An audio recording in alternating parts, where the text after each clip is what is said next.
Thank you, Professor. Thanks for the commission to be here.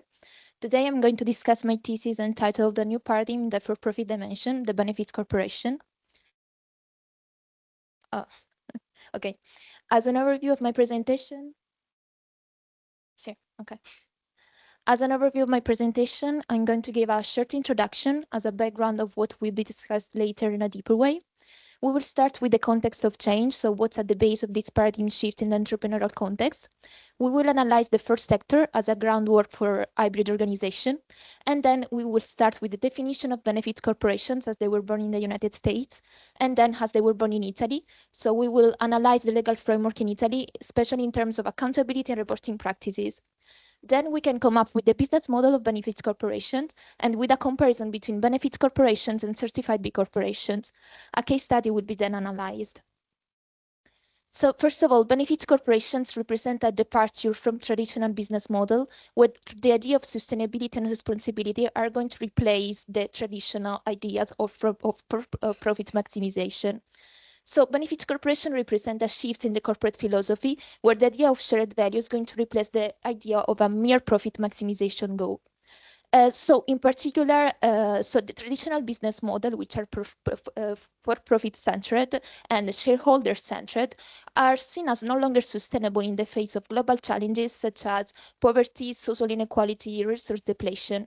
So we are going to switch towards a stakeholder-centric approaches, as it was stated by Freeman.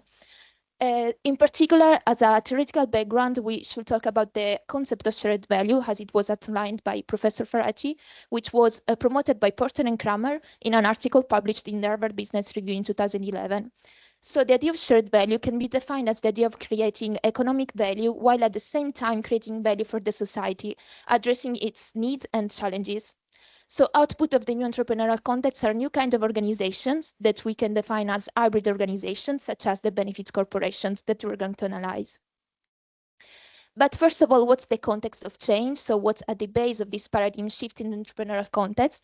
As we can see, some global changes happened, such as the 2008 global financial crisis. It outlined the vulnerabilities of traditional companies in addressing global challenges, and the enactment of the United Nations Sustainable Development Goals in 2015 that highlighted how is important the pivotal role of organizations in addressing important challenges in the world. So as we can see in the middle of these global changes, of these global challenges, there is the rise of benefits corporations as they were born in the United States in 2010, and then in Italy, which was the first country in Europe to enact a legislation in 2016. But what's the groundwork of this new kind of organization? The first sector. The initial distinction between the first three sector of organizations, the public sector with the government, the private sector with the for-profit organization, and the social sector with the non-profit organization are going to dissolve, leading to the rise of the first sector of organization. The latter is going to blend characteristics from the first three sector of organizations. And even if nowadays there's still not a legislation for the first sector, it represents the groundwork for this new kind of organization that blend different logics and different kind of values, which are the hybrid organizations. So we can come up with the definitions of benefit corporations as they were born firstly in the United States. In fact, Maryland was the first state to enact a legislation for benefit corporation with the Maryland Benefits Corporation Act. And then it represented the blueprint for further legislation. In fact, by mid-2023 in the United States, there were 35 states plus Washington, D.C. that had enacted a legislation for benefit corporation. But which is the common point among them? The idea of generating a general public benefit, and it is defined by the legislation as the idea of creating a material positive impact on society and environment. Firstly, it is a voluntary adoption. It means that all kinds of organizations can be incorporated as a benefits corporation. If they can be incorporated from the beginning, or they can change also their statute in order to be incorporated as a benefits corporation. Which are the further requirements? We talk about accountability, first of all. Accountability refers to the idea, to the requirement for directors of U.S. benefit corporation to take into consideration the impact and the interest of all the stakeholders. So we are going over the, we are overpassing the original idea of just the shareholder-centric approach. And the transparency practices, it means that US benefits corporations need to publish a benefits report annually in order to outline the performance of common benefits that have been reached, and in order also to ensure accountability and transparency. So we can come up with the analysis of the legal framework in Italy. In particular, the stability law established the società benefit, which is the Italian equivalent of benefits corporations, into the legal framework, and which was legal from the 1st of January of 2016, when Italy became the first country to legally recognize and regulate benefits corporations. In particular, the law foreseen also that all kinds of organizations can be incorporated as benefits corporations, from limited liability companies to joint stock companies. And in particular, the paragraph 376, the legal framework is from paragraph 376 to paragraph 384. The first one gives a definition of benefits corporation, as it has been stated below. Benefits corporations are companies which, in the exercise of an economic activity, in addition to the purpose of dividing profits, pursue one or more purposes of common benefit and operate in a responsible, sustainable, and transparent way toward people, communities, territories, the environment, cultural and social heritage, entities and associations, as well as other stakeholders. So there are some concepts that we need to highlight and that have been also highlighted by paragraph 384, such as the idea of a common benefit. It's a dual mission, the one that we can see in the società benefit, and this paragraph is giving a definition of common benefit. It is defined as the idea of creating positive impacts, positive effects, or at the same time reducing the negative effects over all the stakeholders. So we talk about communities, we talk about environment, the consumers, all the kinds of stakeholders. In fact, the stakeholder approach is the second element that is defined. And then we will talk about the responsible, sustainable, and transparent practices, which are then defined by another paragraph, but we will talk later about this in a deeper way. But which is the current situation of benefits corporation in Italy? In order to answer this question, I analyzed the Ricerca Nazionale sulle Società Benefits 2024, and it outlined how the number of benefits corporations since the enactment of the Stability Law in 2016 has increased exponentially, reaching in 2023 more than 3,600 benefits corporations. It represents a ninefold increase since 2019, and as we can see, it's like they cover an important role nowadays. They appeal a lot to the new kind of organizations. And also they are most focused in the north of Italy. And in terms of size, they are most of them micro enterprises. It means not more than 9 employees, or small and medium enterprises, just a few of big enterprises. In terms of economic impact, as we can see, the report outlined how for the benefits corporation, there has been a rise of 37% increase in turnover in comparison to the for-profit dimension that had an increase of just 18%. So this is an important result that we can outline from the report. The paragraph 382 focuses on accountability and reporting practices of the benefits corporations. In particular, accountability represents a cornerstone of the legislation that also requires rigorous requirements for stakeholder engagement and transparency. In particular, it focuses on performance evaluation, public disclosure, and the content of the report.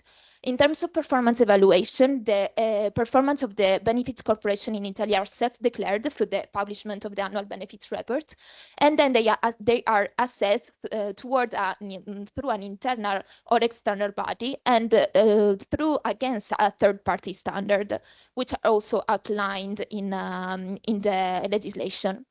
Then it needs to be published and it needs to be attached to the financial statement of the company, and it needs to be published on the company's website in order to ensure transparency towards all the stakeholders and accountability. And then the content of the report is outlined in the paragraph 382.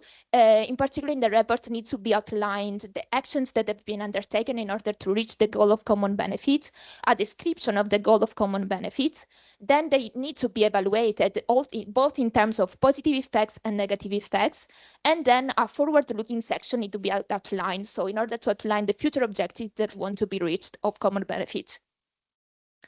So we can come up with the business model of benefits corporation. Many studies focused on this, but we particularly talk about sustainable hybrid business model, so a new concept of business model. That's why when there is a blended value, a dual mission, the concept of value proposition, value creation, value capture needs to be reviewed.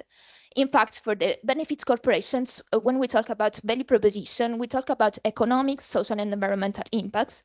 For the value creation, we'll talk about the key resources, the key partners, the key activities, the key consumers that through which the value is created.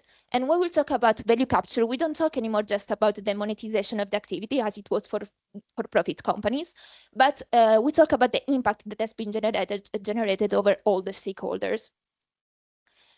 So we can make a comparison between benefits corporation and certified B corporation. The latter is a certification that is issued by a non-profit organization, B Lab, through rigorous standards, through the big impact assessment that follows certain standards that have been set by the GRI. And we will talk about this comparison in terms of accountability practices. In those terms, both certified B corporation and societal benefits requires for directors to take into consideration the impact over all the stakeholders. In terms of transparency, both of them need to publish an annual benefits report where they report the performance that they've reached in terms of common benefits, social and responsible practices. In terms of performance evaluation, for the certified B corporation, the performance are evaluated through the B impact assessment, which is a rigorous requirement, and the certification will be issued only if the organization is able to reach a grade of at least 80 points out of 200. And for the societal benefit, the performance, as we said before, is self-declared, and then it is assessed by an internal or external body, which should be different. It doesn't have to be to have connection with the company, of course, and following defined standards. For the checking activity, for the certified B corporation, the activity, the certification is checked every 3 years in order to be issued again. And for the societal benefit, the only activity which is checked is the transparency activity. And then what are they targeting? Certified B corporations are targeting all kinds of private enterprises all over the world. And societal benefits are targeting all kinds of enterprises where a legislation for benefits corporation has been enacted, such as in the United States or in Italy. In order to give an illustration of what does it mean to be a benefits corporation nowadays in Italy, and what does it mean to comply to the law of benefits corporation in Italy, I analyzed the case study of Boniviri, which is a Sicilian both benefits corporation and certified B corporation. That's why I chose this business case, because it's a particular case. And in particular, it was founded in 2020, and it represents a pioneer example of how sustainability and responsibility can combine into a for-profit dimension. In particular, these are the 3 founders, and the idea stems from the difficulties that nowadays farmers face in the countryside in terms of increased costs, in terms of climate change, in terms of difficulties on selling the products at a fair price due to the high competitiveness. So they tried to create this innovative business model in order to manage the supply chain of these farmers.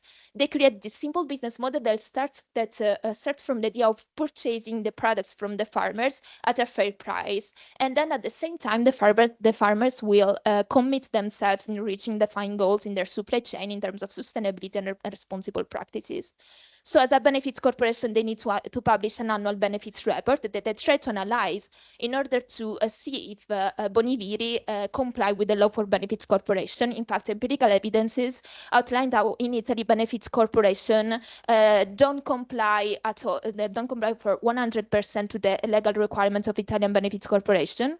So I try to analyze the reports. First of all, they outline the main activities that they undertake in order to reach the goal of common benefits. So that they have selecting high quality farmers, the idea of following them in the path towards sustainability and responsibility, the idea of analyzing their carbon footprint and greenhouse emissions, and the idea of looking for B2B and B2C clients. Then they outlined the manifesto It's Well Doing Good, which is the manifesto where both Bonivir and the farmers commit themselves in reaching defined common benefits goals for the agriculture, environment, and people sector.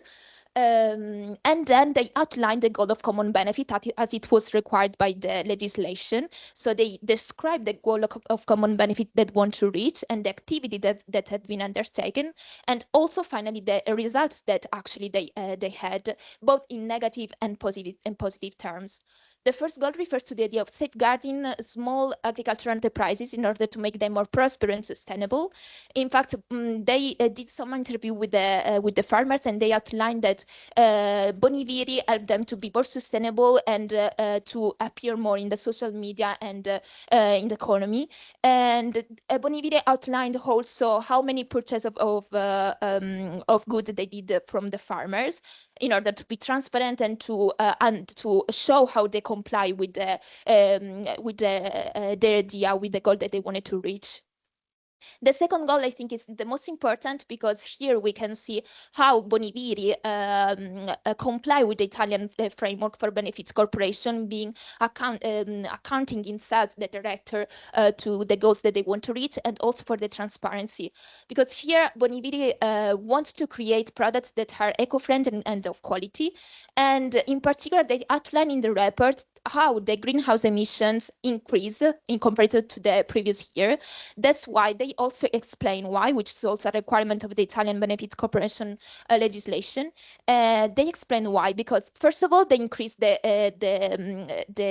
tripping and trade fairs, and also because the greenhouse emission increased a lot.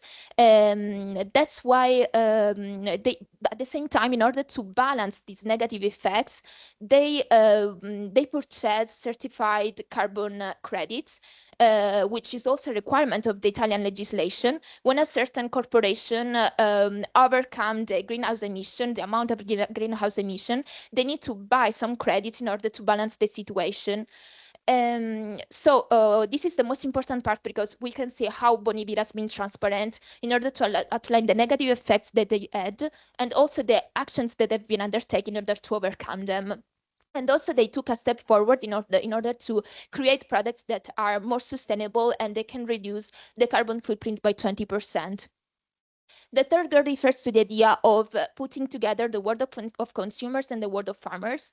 In order to do so, they use the relevant marketing tool of storytelling. In fact, they outline some content in the social media to talk about the history of the products and the farmers. And on the other side, they want to commit the consumers in their strategic choices for sustainable practices. And then there is the forward-looking section in the report, as it was required by the Italian legislation.